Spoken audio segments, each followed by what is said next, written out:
আচ্ছা, অনেকেই মেসেজ দিয়ে জানার চেষ্টা করতেছেন আরকি। তো আমি আপনার সবার মেসেজের তো রিপ্লাই করতে পারব না। আর আমিও একটু দৌড়াদৌড়িতে আছি। এখন তার লাশ মূলত ওই পোস্টমর্টম এর জন্য দিয়ে দিছে আরকি মালয়েশিয়াতে। তো আর অ্যাক্সিডেন্টটা হইছে মূলত ওই এয়ারপোর্ট থেকে বের হওয়ার সময় সামনে গাড়িতে মানে গাড়ির সামনের সিটে সে বসছে আর পেছনে ওই যে আদিবাল মানে তার বউ বসছে। তো সে আবার সিট বেল্ট লাগায় নাই। যার ফলে ওই আপনার ওই ২ টা গাড়ি মুখোমুখি ধাক্কা লাগছে এবং সে মুজাহিদ ওই যে মাথা আপনার গাড়ির গ্লাসে লাগছে। লাগার পরে হয়তোবা বেশি ব্যথা পাইছে যার ফলে মাথার মধ্যে ব্লিডিং হয়ে আপনার মারা গেছে।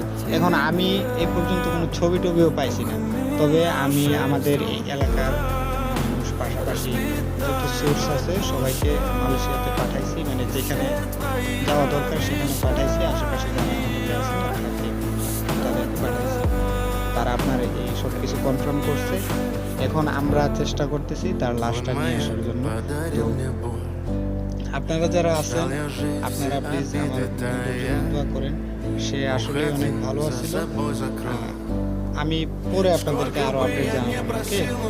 আপনারা প্লিজ এখন দোয়া করেন। দোয়া করা ছাড়া আর কিছু করার নেই। দোয়া করেন।